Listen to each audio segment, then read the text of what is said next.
Shabbat Shalom, nous sommes parashat Haye Sarah. On peut dire drôle de shidduch. Une personne de 40 ans qui ne connaît pas sa femme, qui ne décide pas d'où il va l'amener. Directement, ils se sont mariés.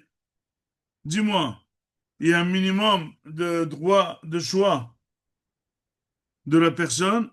Comment ça se fait qu'Abraham Avinu n'a pas envoyé Yitzhak avec Eliezer? Si lui ne peut pas, au moins qu'il voie.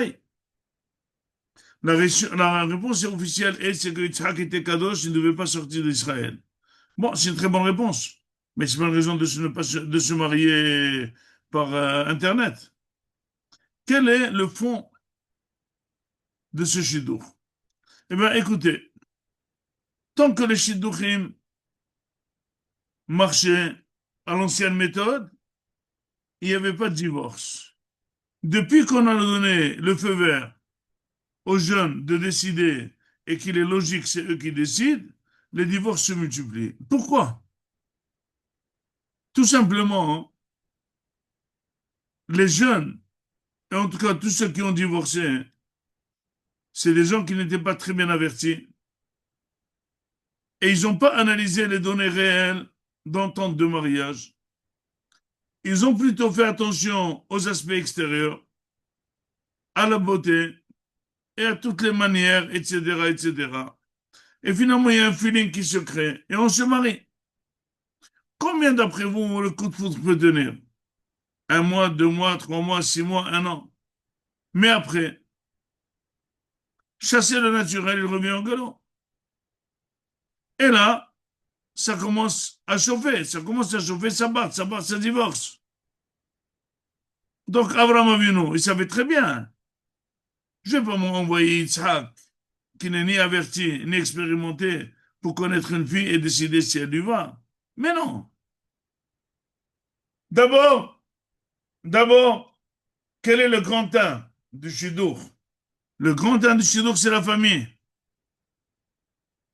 Quand on voit une fille, en principe, c'est copier-coller de sa mère, copier-coller de ses parents.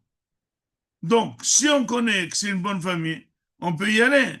Sinon, non, parce que le problème n'est pas de se marier, mais c'est que le mariage tienne. Donc, Abraham Avinu il ne voulait en aucune manière la fille d'Eliezer, qui était très religieuse, mais elle était venue de l'Eliezer qui n'est pas, il est de Canaan. Mais il voulait des gens de sa ville qui avaient tous de très bonnes midotes. Mais il n'y avait pas de séminaire dans la ville de Rivka. Elle a grandi dans une maison de Avodazara. Ok, dit Loran, les idées ne passent pas par hérédité. Mais les midotes et les comportements passent par hérédité. Donc, quand on a une bonne fille entre les mains, on est sûr que le mariage va tenir. La beauté, ça se partage en deux parties. Grand 1, grand 1, grand 2. Grand 1, est-ce qu'elle est belle ou moyenne? Grand 2, est-ce qu'elle n'a pas de moum? Elle n'a pas de défaut. Elle ne boite pas, elle n'a pas un seul œil, elle n'a pas une oreille coupée, etc., etc. Bon, ça peut, tout le monde peut voir. Tout le monde peut voir. Maintenant, si elle est moyennement belle, si elle a de très bonnes midotes, directement que ça fait tout de suite le feeling. On ne fait pas très attention à la beauté extérieure. Donc finalement, quelqu'un qui va choisir une femme, est-ce que c'est mieux que les parents la choisissent ou que le baron la choisisse? Eh bien, la réponse pour vous, elle est peut-être facile. C'est lui qui doit choisir. Mais la réponse pour nous, elle est encore plus facile. Il n'y a que les parents qui choisissent. Parce que c'est eux qui ont le, le sérieux de faire attention aux meilleurs éléments. C'est eux de discerner le plus et le moins sur quoi on peut céder et sur quoi on ne peut pas céder. Et leur choix, il est plutôt par le seren.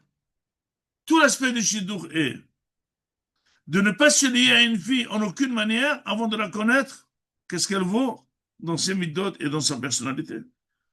Et c'est pour ça que le shidduch se fait au bout de 2 ou 3 rencontres. Dis-moi, vous n'êtes pas faux? Non, on n'est pas faux, justement. Justement, ça ne sert à rien de se lier avec une fille et après divorcer. Il faut d'abord la connaître et analyser le tout, s'il y a une correspondance dans les tendances, dans les méthodes, etc., etc. S'il y a des divergences religieuses ou quelque chose comme ça va s'arranger. Abraham Avinu l'a dit, je préfère une fille non religieuse avec de bonnes méthodes qu'une fille très religieuse sans méthode. Et finalement, nous, on est héritiers du choix de Eliezer. Rivka Imenu, elle est issue de cette souche. Rachel, et c'est la tante de Rachel et Léa. Et Sarah est leur tante. Donc finalement, toutes les Immahot viennent de cette bonne souche qui s'appelle le Hesed.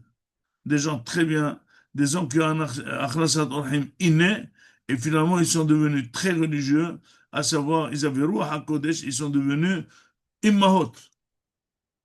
Tout ça pour dire combien il faut faire attention aux choses importantes et combien ne pas faire aux choses importantes.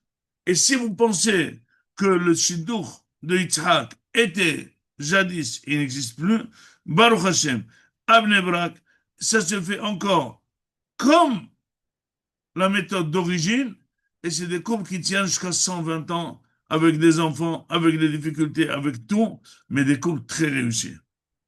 Et tous les couples où les enfants, ils avaient un petit peu de rebelle, et ils voulaient eux décider, et ne pas donner aux parents à décider, ils sont tombés dans le panneau, et ils souffrent pour leur vie.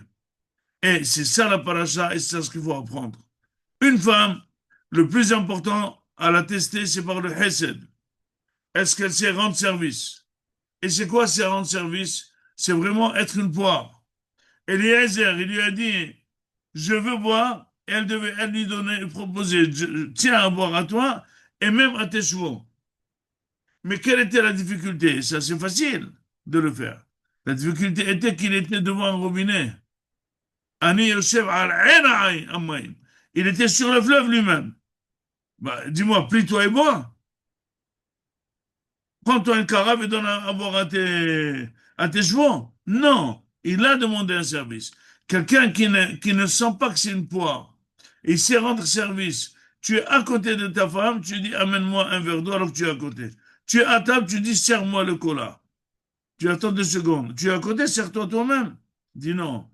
Avat Hesed, celui qui aime aider, il ne sent pas rouler en aidant. Chaque fois qu'on lui demande, il aime aider. C'est la midda de Abraham Avinu. C'est pour ça qu'il était exploité par tous les gens pour être invité, mais il les a exploités, les a rendus juifs.